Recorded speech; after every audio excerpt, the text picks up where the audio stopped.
A atividade da Companhia de Jesus no Brasil Colônia iniciou-se em 1549 e prosseguiu até 1759. Os jesuítas foram os primeiros missionários enviados aos nativos. Nessa época, a população no Brasil era dispersa, nômade, e para que o processo de conversão fosse feito, os jesuítas tentaram solucionar esse problema concentrando os índios em aldeias.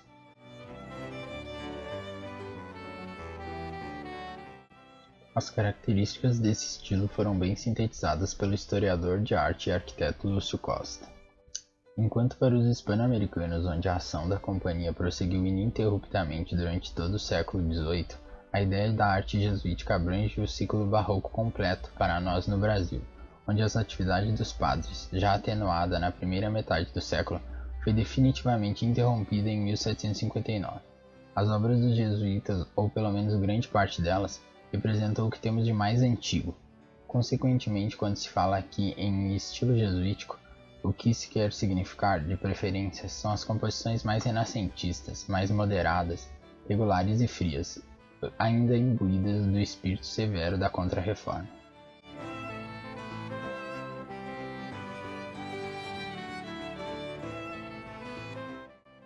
A arquitetura maneirista surgiu na Itália, desenvolvida na década de 1520 a 1600.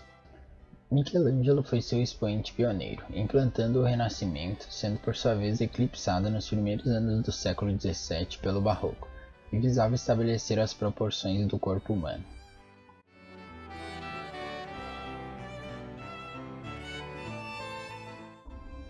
A arquitetura do maneirismo apresenta temas ambivalentes e funções duplas, como por exemplo um edifício pode ser um palácio ou um monastério. Em Portugal, a arquitetura maneirista foi introduzida graças ao arquiteto Filippo Terzi.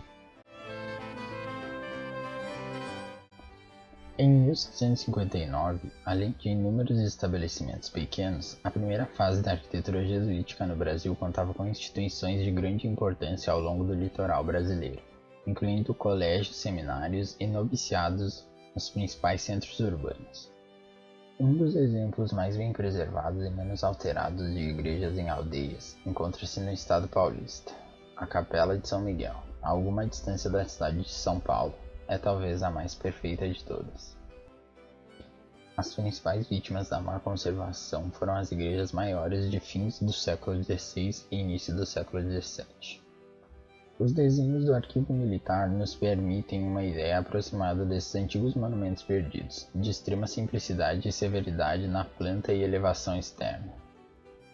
Conservam-se alguns retábulos que revelam o caráter basicamente maneirista da decoração original de seus interiores. O procedente de maior importância para as igrejas da arquitetura jesuítica no Brasil é a Igreja de São Roque, em Lisboa, edifício cujo interesse foi ressaltado como o primeiro trabalho eclesiástico de Filippo Terzi. A igreja, nos séculos XVI a XVIII, foi a principal responsável pela produção artística do país por meio da atuação de ordens religiosas dominadas pela ideologia da Contra-Reforma e pelo permanente objetivo da propaganda religiosa e missionária. Organizados por Inácio de Loyola, na primeira metade do século XVI, os jesuítas rapidamente assimilaram as propostas inovadoras de sua época, promoviam renovação na forma de conceber uma construção religiosa, preocupados principalmente com a necessidade de reconquistar o espaço perdido para a reforma protestante. Os jesuítas chegaram ao Brasil em 1549 à Bahia junto com o primeiro governador-geral Tomé de Souza, com missões bem definidas: converter os índios por meio da catequese e doutrinação, libertá-los da escravidão portuguesa e ladeá-los à medida que fossem sendo catequizados. O padre Manuel de Nóbrega recebeu instruções para iniciar imediatamente a edificação de um colégio para meninos em Salvador. Nas construções da época da colonização, nota-se preocupação com a colocação dos edifícios em pontos destacados da paisagem natural. Eles eram consistentemente regulares, com um amplo pátio na frente. A igreja se sobressai com um exterior simples, sendo as paredes altas e o telhado visto por dentro.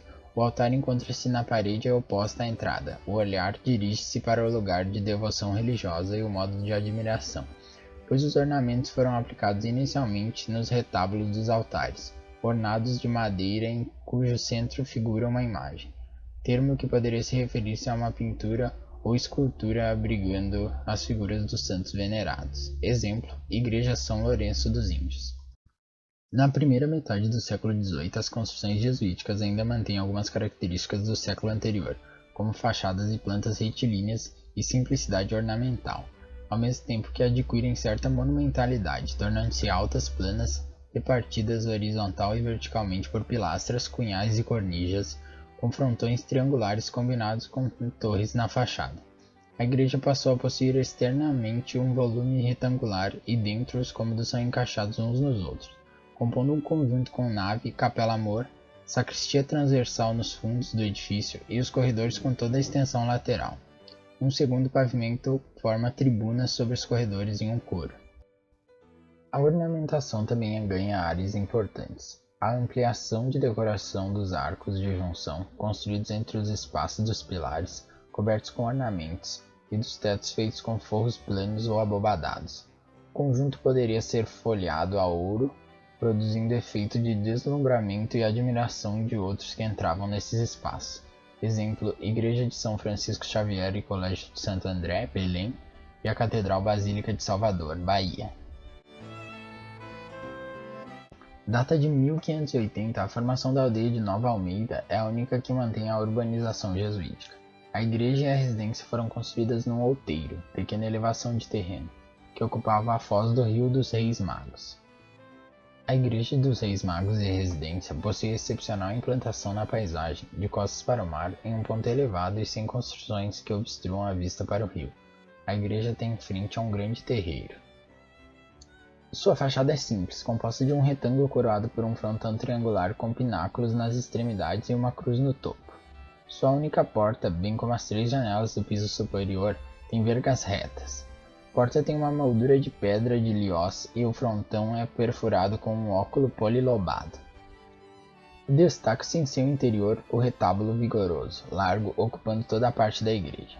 Ao centro do retábulo há uma pintura representando a adoração dos Reis Magos, atribuída por Serafim Leite ao religioso Belchior Paulo, revelando a influência da escola maneirista flamenga.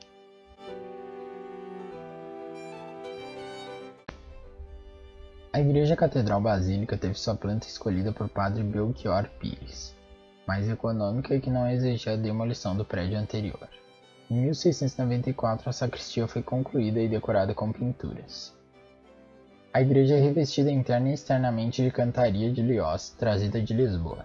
Capela Amor é de Francisco Gil de Araújo e as pinturas da abóbada do pintor franco-chinês. A fachada é austera e monumental, dividida em 5 módulos verticais separados por pilastras. Nos 3 módulos centrais se abrem portas coroadas por frontispícios onde há nichos para estátuas. Acima delas se abrem pequenas janelas. A Igreja São Francisco Xavier e Colégio Santo Alexandre possui uma fachada monumental com 4 andares de altura, sendo encimada por um frontão formado por 2 grandes volutas que se unem no topo, onde há uma cruz. Enormes pilares que nos cantos são ordenados por pilastras que sustentam grandes arcadas e que sobem ao teto de madeira em arco abatido. Ainda se encontram alguns elementos do maneirismo. No interior, a igreja revela a influência da Igreja de Salvador, nave única com 4 capelas laterais de cada lado, coberta com abóbada de madeira, sem cúpula e com transepto não pronunciado. Uma grande sacristia encontra-se ao lado da Capela Amor. Destacam-se no interior obras de arte em talha do padre João Xavier Traer e sua oficina de escultores indígenas. A Igreja de Jesus, sede de Salvador, Bahia, de arquiteto desconhecido e estilo maneirista e barroco, começou a ser erguida numa zona fora dos muros da cidade, onde também os jesuítas possuíam seu colégio e igreja definitivos. Essa zona foi também logo cercada por um muro, necessário devido às ameaças dos ataques dos indígenas e outros europeus. Não se sabe exatamente como foi começada nem terminada, mas em 1570, o governador Mendes Sá afirma que a reconstruiu em pedra e cal, com uma planta de 3 naves. A igreja passou por diversas obras e restaurações, foi posto militar durante a invasão dos holandeses e diversos problemas de conservação até ser destruída em 1933.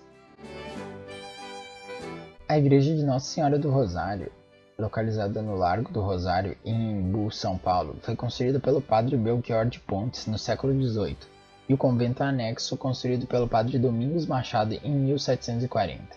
Embu ou Emboi Como geralmente aparecia nos documentos jesuítas, foi uma aldeia edificada nas terras da Companhia de Jesus, doadas por Fernão Dias Pais e sua esposa Catarina Camacho. No final do século XVIII, o padre Belchior Pontes constrói uma nova capela dedicada a Nossa Senhora do Rosário. Essa igreja é o mais importante e rico monumento paulista do século XVII. Externamente ladeia a residência dos padres, construída alguns anos depois, já na primeira metade do século XVIII, formando uma quadra em torno a um pátio central. O conjunto formado pela igreja e residência anexa, separadas pela torre sineira, é bastante simples. A técnica construtiva utilizada é taipa de pilão, que devido à deteriorização provocada pela ação das chuvas, teve de ser reforçada com a introdução de estrutura de concreto armado em suas paredes. O templo apresenta uma nave única e capela-mor, 2 andares que ladeiam um arco-cruzeiro. A capela-mor é revestida de talha dourada. As pinturas do teto, do gênero grotesco em apaneilado, são semelhantes às do teto da sacristia. Na parede esquerda da nave existe um dos mais notáveis púlpitos jesuíticos, apesar de sua simplicidade. O retábulo-mor da Igreja de Nossa Senhora do Rosário é uma obra que tem suscitando várias interpretações, dada sua singularidade.